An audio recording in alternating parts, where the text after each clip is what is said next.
Hello, everyone. Welcome back to the Perfectly Imperfect podcast. I'm your host, Jenny Minnie, and I'm here with a very special guest, my boyfriend. Do you want to introduce yourself? I'm Geraud. Hello, everybody. This is, your third time, I think, on the podcast? I have lost track. I think it is, yeah. We wanted to do a little updated episode together. Hope I'm not forcing you into this. Nah, man. I'm happy to be here. Yay. We have recently hit our 4 years of being together this past May. Figured it was about time to do a little update. For context, we are in Massachusetts, in my hometown. So if you hear some background noise, there's some cars. We're outside. It's wonderful and warm. So I figured we could do it outside. How are you feeling today? Feeling good, a little stressed. Got some homework to do. My exam went well. But it's a beautiful day. It's a good day to be alive. You want to fill in what you're taking classes for, if anyone's wondering? I want to start nursing school pretty soon. I was originally a biochemistry undergrad, but didn't like wet lab research. Wanted to do something more fulfilling, help people day to day, and care for patients. So on a fast track to do an accelerated nursing program very soon. I'm excited for you. I think it's been interesting having a boyfriend in such a different career path. I think it's honestly been good for us to kind of balance each other out. I'm very creative. I studied design and architecture, and I think it's been a good dynamic having your more scientific, logical brain and my kind of big optimistic, big ideas. We kind of help ground each other and balance each other in that way. Yeah, I think it's been really cool. I feel like I approach things very logically and very concretely, and she does similarly, but sometimes kind of in an abstract way. So I don't know, we balance each other out. It's really good. So sometimes I seek her advice for more creative thinking, which is awesome. And I seek your advice to kind of ground me, think logically. And you just know the randomest facts about the body and how the world works and atoms and stuff. And I think that's really cool. Shout out Animal Planet and Nat Geo when I was a kid. My two favorite science channels. Honestly, the best channels. But yeah, if you know, you know. Well, I was watching Disney Channel and HGTV. That was my stuff. So, do you want to get into the questions? Yeah, I want to hear what the people got to say. What the people got to say. We might have touched on this in a past episode together, but this first question says, how did you meet? Y'all are so cute. Thank you very much. What was it? February 2020? Yeah. Right? February 2020. It was a, coldish, warmish day. It was cold. It was cold. It was a warm day for the winter, but it was still brick. It was still cold. The homie was like, what are you doing? I was probably studying for, a quiz or something. And I was like, I'll probably just stay home, not doing anything. My friend being from BU, I went to Northeastern, and he was like, nah, you're going to come to a party our fraternity is hosting. And I was like, all right, sure, I'll rally the troops. We'll go. Convinced my roommate to come with me and some other friends as well. And we went. Took a trip to Alston from the Huntington area in Boston and found ourselves just chilling in my friend's room while a party went on downstairs. Eventually, we went downstairs to go partake because he wanted to DJ after hearing some bad songs. And I was with that too because, me, I love bringing the vibe, some good music. And we're partying, drinking, doing our thing. And across the room, I see a lovely and beautiful woman make eye contact with me. And usually I'm a shy guy. But the eye contact was given those Nala eyes, those eyes from The Lion King. That's so funny. I've never heard Nala eyes. I'm telling you, man, that Nala was giving. Was it Mufasa? No. Is it Mufasa? That's his dad's name. No, is Mufasa his name? Not Mufasa. Oh Mufasa's the dad, but what's the cub's name? Oh, is it Mufasa? I'm bugging. Oh my god, I should know but this. Lion King was my favorite movie growing up. Yeah, I'm getting the names mixed up, but it was Nala giving one of them the eyes. Okay, yeah, the main lion. Inputted right here. Yeah, so Jenny was giving me those eyes, and I was turned around because I was at the DJ booth at this point. And my mans was busy mixing some songs. And I tapped him. I was like, yo, did you see that? And of course he didn't. But I was like, all right, I guess I'm on a mission now. Took another quick sip of my drink. I was like, all right, liquid courage. Let's go over there and give it my best shot. We got to talking. I asked you to dance, which you very kindly obliged, which I really appreciated. The homie cued some of my favorite songs, and yeah, we got crunk, man. It was It was a very hot and steamy dance. We got very crunk. She was a very good dancer, by the way.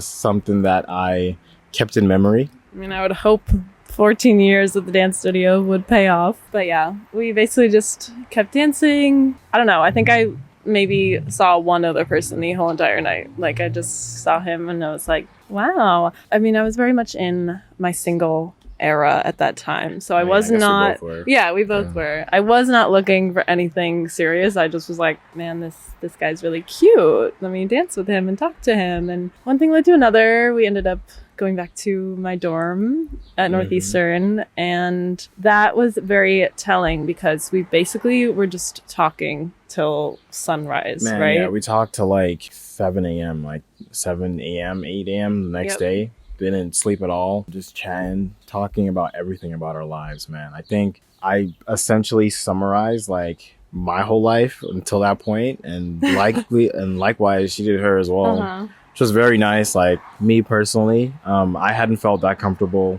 with anyone I had just met ever in my life before, and I think something feeling very effortless, and likewise a spark in following that, I think was very telling of having someone very special. I think we concluded our morning because we had class like that day or next day, or was it a weird week? Maybe it was like a Friday. I think it was a Saturday the next day. Oh, it was a Saturday. Yes, because it went down on Friday. But I still had like work or homework to do. I'm sure you did too, because you were taking architecture classes. Oh yeah, I had to go to the studio, and I remember this was like the first guy I'd like really liked at the time, because again, I wasn't looking for anything, and like everyone I had met, like it was fun, but it wasn't like anything serious. But after this night talking to you, I felt exactly the same way and just was like, wow, I feel so comfortable with this person. I want to see them again. But then I was kind of playing like a little hard to get, because I was like, I want him to text me and see where this goes. But you took, I think, like 5 days to text me back or something.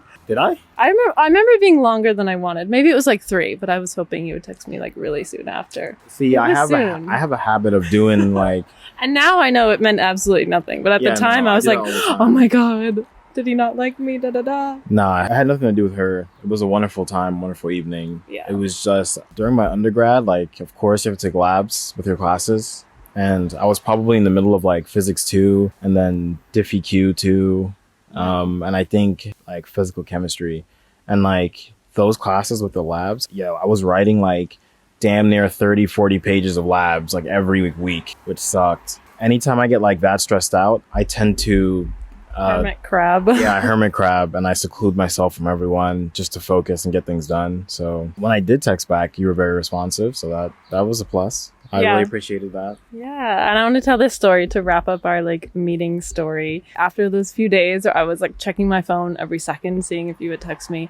Finally, he did text me, and he was like, "Where are you at? I'd like to see you." And I was working away at the architecture studio. This was probably like 10 p.m. or something. And he was like, "Have you eaten dinner yet?" And I was like, "No, I haven't yet. I've been stuck in the studio." And this man brings me chips and guac from, what's it called? Anna's. No, not Anna's. Amelia's on Huntington. Huntington. And he brings me food, and I step outside the studio, and just that was so telling to me that you were just so caring and looking out for my well-being as well as like my emotional well-being, and just, I don't know, it was really romantic and cute, and I loved it. For context, our university gives us dining dollars to spend like on the campus, like partnered restaurants or whatever in the area. And those are my like last dollars. Like I had like maybe like $6.50 to my name at the point, and I was like, all right, I'm gonna get her some food. I'm glad she was like just chips and guac, because that's all your boy had on him. And you lied to me saying, I already ate a burrito, I'm good. He didn't eat anything because this was his last money, and he spent it on me. I went back to the crib and it was ramen noodles, but that's okay. I'm glad I was able to showcase something good, so that's always good. We went on a couple more dates afterwards. We went to like the MFA. Did some tate dates. But the weird thing with us and the timing was like we met end of February 2020, and then school shut down early March 2020. So It was like when the 2 weeks we had met each other, or a couple weeks. we were both like, well, we like each other, but we weren't at a stage of really dating and being official yet. Then it was just kind of confusing for a little bit. Then we were kicked out and had to be sent back home. And he lived in New York. I lived in Massachusetts. So we went back to our respective houses. And I kind of was like, I hope this isn't goodbye forever. But we didn't really know what it was. But basically throughout March to June, Yeah. we were FaceTiming like every single day. You know, quick FaceTimes turned into falling asleep on FaceTime together and talking about everything. We would do date nights on FaceTime. And I think just having that foundation of communication from the beginning is what's enabled us to be able to communicate so much and so competently now in our relationship. There's definitely been dips and ups and downs for sure. And communication is something you're always working on in a relationship, and it changes as you grow and change into different people and grow up and mature. But I'm really grateful that we had that strong foundation of communication, and we weren't physically in the same space, but we had to still work on getting to know each other, work on our own selves. And Yeah, dating on FaceTime was definitely new to me. yeah. But it was really worth it. And there's only so much you can do when you live in different states during COVID. But I'm so glad that we did. And it ended up being a very beautiful and wonderful relationship. So I'm grateful for that. I think before we left, though, you came over and you met my roommates, who were my closest friends at the time. And another one of my friends was visiting from Bates. And you met him as well. And those are definitely the closest people to me at the time. Definitely still very close and near and dear to my heart. And they absolutely loved you. It felt even effortless having you hang around with me and my friends. And I think we did like face masks, like all of us all together. And that was like adorable. Yeah. So that was awesome. Yeah, I knew you were a keeper when you offered to do face masks. Like, it wasn't my idea. It was your idea. You took me to Lush. You bought me a face mask of my choice. And then we did them with your guy friends and your roommates. And I was like, this is game. so... This is free game. For anyone who's listening, this is free game. Honestly, it got me, so... A self-care date, you know? Do a little spa treatment inside the crib. It's a very good way to get to know each other in a different intimate level. So that's nice. I don't know. And it just also demonstrated to me, like, your emotional maturity, because you weren't, like, insecure to, like, take care of your well-being and do a face mask that I guess is more societally, like, girly or feminine or whatever. But you were like, no, I like doing these things, and I'm not going to hide that from you just to try to be manly or whatever, you know? And I found that really attractive and wonderful. The best way, I would say, for anybody, if you're trying to get into a new relationship, I would say be the most of yourself as you can, and try to show all of those parts of yourself as early as you can to make sure you're making the right decision. Likewise, your partner should be able to do the same with you. And even the parts that you might not be very happy about, I think it's very important to get that understanding early on from both places to make sure that you're right for each other. Yeah, I definitely threw you everything I had. And I'm so grateful for that. That's really good advice. I think growing up, I saw a lot of people like entering dating or entering relationships, or even the way it's portrayed in the media. Sometimes people kind of like show their favorite parts of themselves to people they're dating or new early relationships. And then later down the line, they find out who they really are, or, you know, things feel like they were lied to or something like that because they weren't able to see the whole picture of the partner or the person they're dating. As much as it's the scarier option and the more vulnerable option to show your whole self from the beginning, I feel like it's what really helps create a strong foundation for a good relationship. Absolutely. Yeah. I can't agree more. To summarize, we met at a party. A frat party. Spent the next week not like really talking, but the week after going on dates and seeing each other a bit more, getting kicked off campus because of COVID, and then FaceTiming until around June, and then actually solidifying our relationship around that time too. Yeah. So it wasn't like 4 or 5 months until we were like, what are we? So taking it nice and slow. So yeah. I definitely didn't want to rush into it, but we did become official over FaceTime. Because at one point you were kind of like calling me your girlfriend, calling me your girl, and then I was like, well, you haven't actually asked the question. But yes. So then I made him ask the question, and then we were official that day. Yep. So we've moved inside because there's a lot of background noise. It was really hot and I was getting attacked by bugs. So She saw one spider. I saw one spider and a beetle came at me. So that's why we're inside. This next one says, do you think you need to love yourself first or be recovered, in parentheses, to be in a relationship? I think first and foremost, whoever you are, doesn't matter what part of life you're in or what you're dealing with, I think you're always worthy of love and also capable of love as well. So always stay open-minded, even if you're in the bestest of places, or even if you think you're in your darkest of times, you're still worthy of reciprocating and also receiving love. I think it's really important to be in tune with yourself and knowing who you are, so that you can expect you can communicate with your partner what you want and what you need. And what you need, exactly. Yeah. I would say to that, it doesn't really answer it, but yes and no. If you really need to take the time for yourself, for example, if you're dealing with something that's really debilitating, I would say take that time to strengthen that bond with yourself and being able to trust yourself, so that you can trust what your expectations of someone else as well. I think that's very important. I don't think that you need to be fully recovered from what you're dealing with, because recovery, depending on the situation, but I guess generally speaking, is a lifelong process. There's going to be ups and downs throughout the entirety of your life, and I think someone who is truly supportive of you and with you through it, with you to see it through, I think they'll help support you in all of those times, good and bad.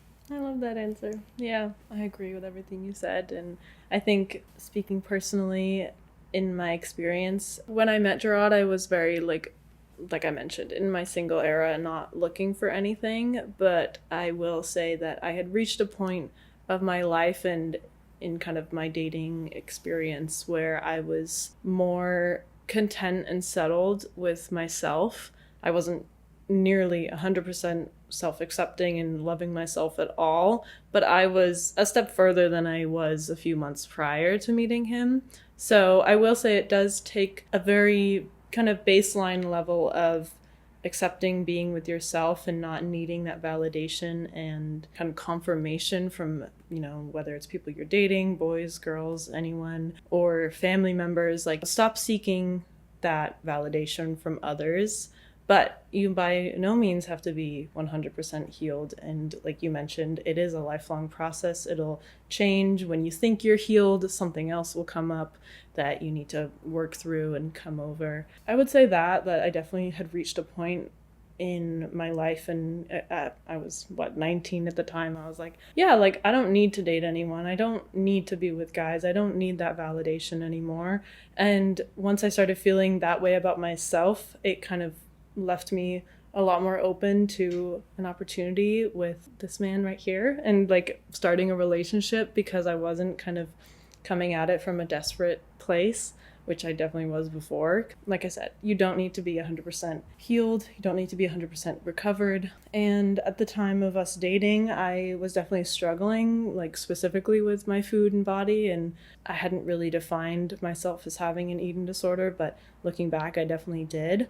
And we started dating before I was really aware of all of that. So Geraud has seen me like prior and through it, and, is still with me and growing with me through this process. And you haven't had the exact same experiences, but Geraud's been growing through certain things, and I've been there to support him and love him through that.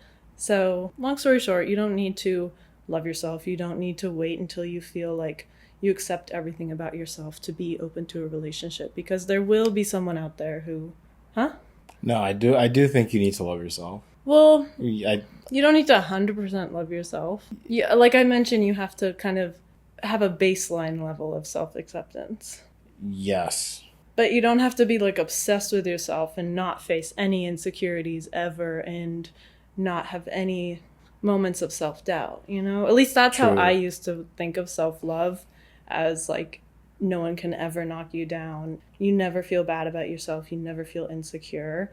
It's okay to still have moments like that, but you can still take care of yourself and love yourself and be open to a relationship in that way. Is that making sense? Yeah, I think so. I'd like to add that if you're already doing the work and you already understand yourself to the best of your ability at that current circumstance, you're able to practice self-love on your own.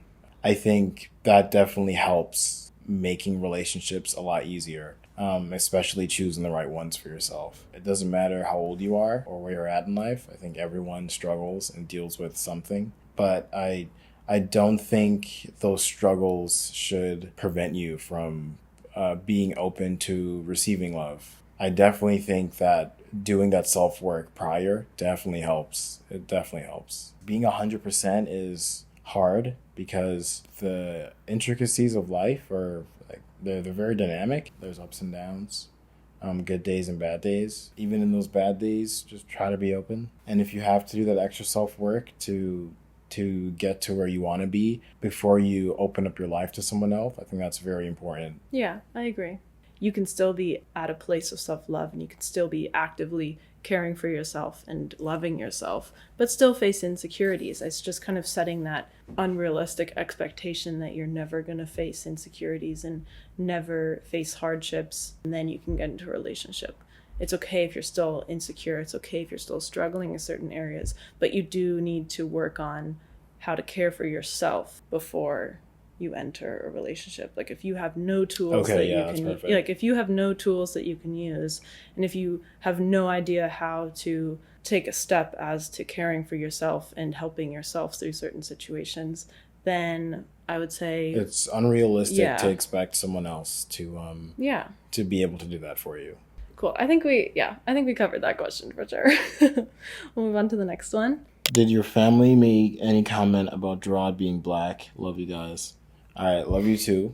Love you too. I don't think so. No. Nah, man, they were really cool when I came and met them for the first time. That trip I did during like June of COVID. Yeah, they're very welcoming, very curious to know who I am and who their daughter has been speaking to on FaceTime like every day. Mm-hmm. So it was really wonderful. I felt like I was welcome in with open arms. They've treated me like part of the family since. Were there any like worries in your mind, like coming to a place like Marblehead, you know, after growing up in Brooklyn, New York? And I mean, kind of. I did like, I don't know, in the back of my mind was like, yo, like I wonder if they're reciprocative of their daughter dating someone who's black. And I was like, you know what, I guess we'll find out. But after like the first like 10 minutes of meeting your family, I was like, yeah, I'm good. There was nothing to worry about. And both of us have dated the other race previously, so yeah, you know, it's not like this is both our first experience. It was my first experience meeting the family of someone who I was dating.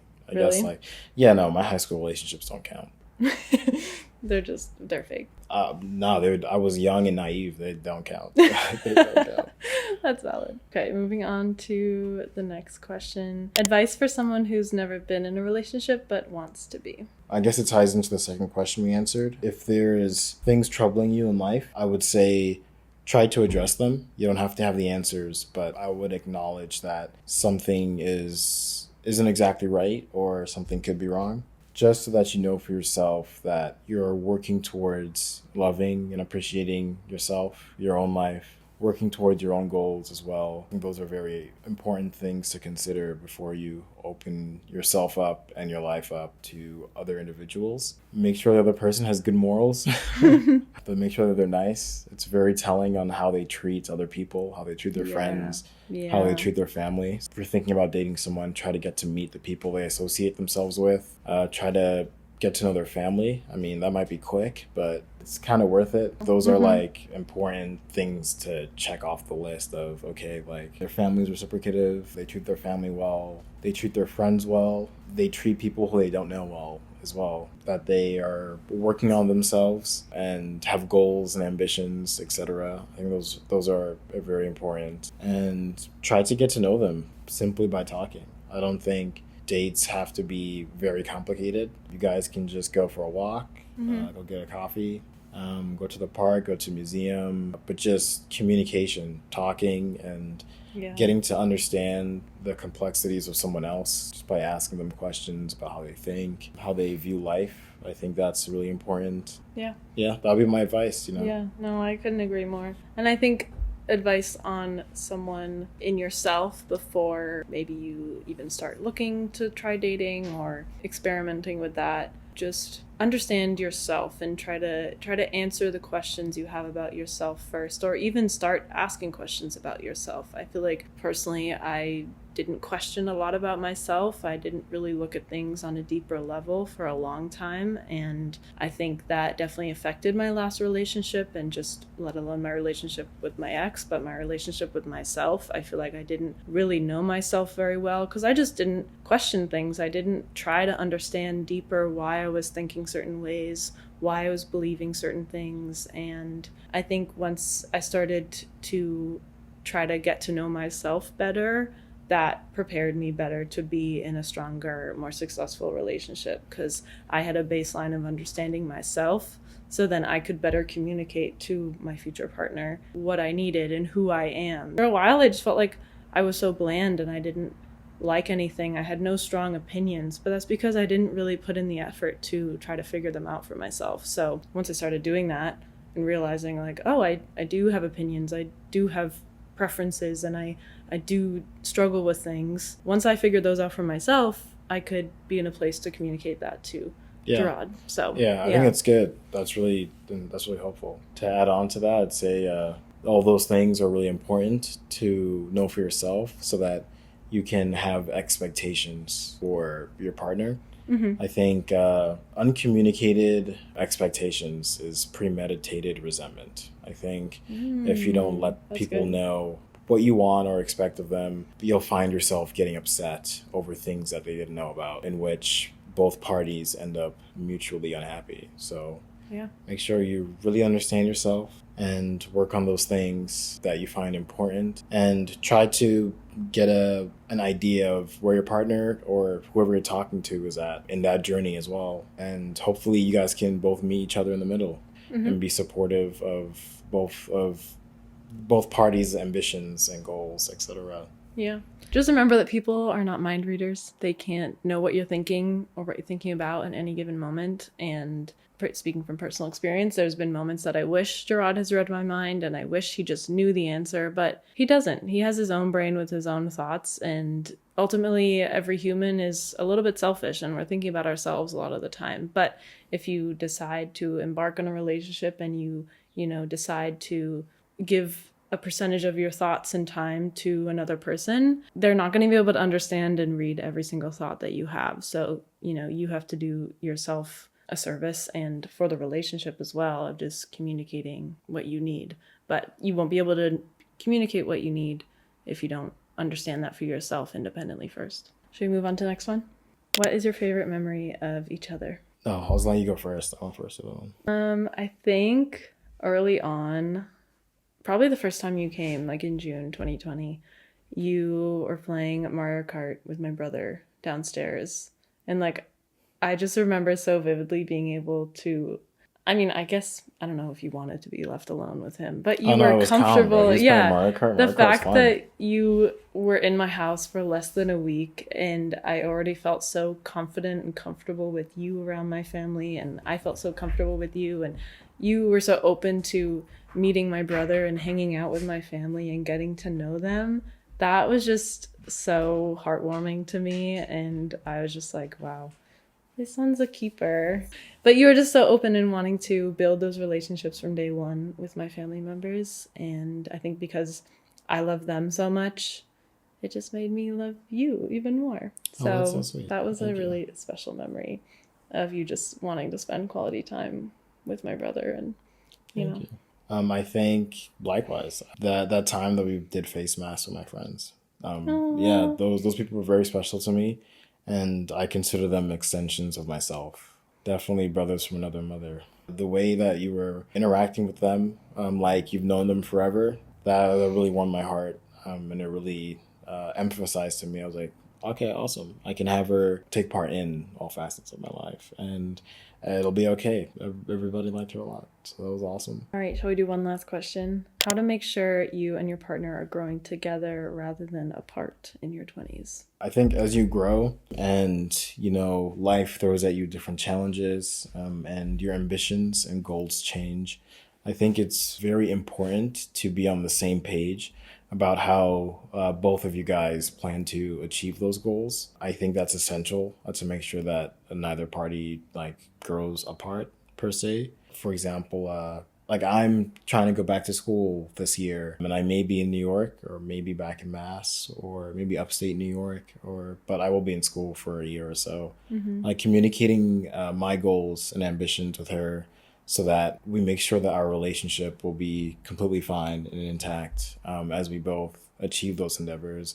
And likewise her, like she has plans to hopefully live in Europe for some time and etc. Who knows? So who knows? But Yeah. it's good to know that as we're trying to, check things off our own lists, we're still thinking of each other and we're keeping everything good and working through it together. So I think communicating, being supportive of each other is really important. I think it's also good to find solace and, hanging out, doing things that the other person enjoys. One partner has a new hobby, like a podcast. That's really fun and that they enjoy, like you should try it out with them, even though if it might not be your thing. And then like likewise. Yeah.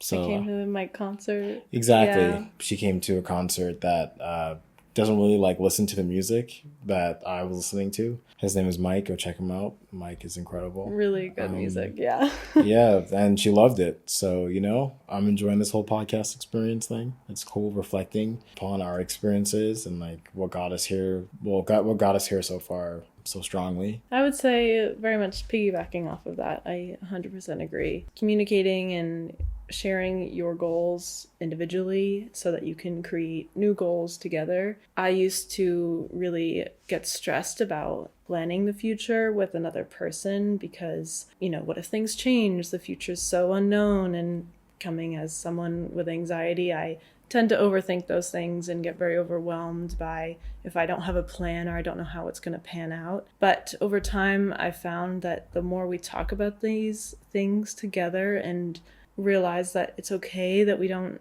know everything. We don't know how the relationship's going to pan out. We don't know how our lives are going to pan out. We don't know how our careers are going to pan out.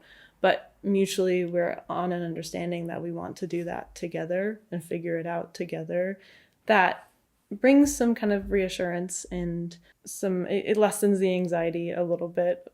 At least it has for me. If you want to grow with someone in your 20s, it does take intentional effort, but I also don't think it should be arduous and it shouldn't feel unnatural. Yeah. You shouldn't have to force the conversation of what's going to happen, or if you feel like you're pushing aside your goals and your career goals intentionally to be with that person. Personally, I don't think anyone should do that. I think we are individual human beings first, and it's so important, even in a relationship and in a committed relationship, to have your own independent goals and your own independent friends and things you want to do. But, it should feel somewhat natural to integrate that together. And communication. Yeah. That's what we've been saying that the whole time is so sorry. key. Probably sound redundant, but nah, man, it helps. Yeah. Yeah, it helps. It really does. And recently we've been doing these little like check-ins, just intentional times to check in with each other. Like they don't have to be super in depth, and just a little kind of how are you feeling in the relationship? What can I do to help you? What do you feel you're lacking in? And sometimes it's both of us are like, no, I feel great. And then we just go on with our date or whatever we're doing. Or maybe it sparks a conversation one of us hasn't known how to bring up or hasn't known how to talk about. And I'm really grateful that you are open to wanting to do those things. And of course. I think every relationship can benefit from some sort of check-in time, intentional time to just talk about the relationship and how you're both doing, because so many things can go unsaid so quickly. Yeah. I wanted to add something about that previous point about compromise. You shouldn't ever feel like you're having to compromise like your dreams or your whole ambitions in order to satisfy your partner. I think it's a balance between compromise, but the compromise should be in perhaps how you achieve those goals, hopefully with the other person still in your life. Like, I guess that example I was talking about, me going to school, not really knowing where I'm going to be for the next year, and then her probably going to Europe. It's a compromise of like, okay, well, we're not going to be physically together like we were recently, but we're still going to be working on things that we both want to achieve, but also keeping in mind that We want to keep our relationship well, so that we're planning trips in which we can see each other, making sure that we're actively talking and communicating with each other to that process too. So don't feel like you have to compromise your dreams to satisfy someone else. Very true. But you might be able to tweak how you get there. And just realizing that, you know, you're not going to know how things are going to pan out all the time. And that's okay. But if you have the support of someone, you can get through it together. Yep. All right. Shall we wrap it up then? Yep. Any last words you want to say? Peace and love, man. Safety out here. It's a crazy world we live in. Yeah. Hope you guys are enjoying the little things of life. Go for a walk. Do a stretch. Enjoy some fresh air. If you're fully able, that is a blessing. If you have food on the table, that's a blessing. If you have 2 ears to listen to our words, that's also a blessing. So, yes. Thank you guys for your time and attention. Peace out. Thank you all, and we'll catch you in the next episode.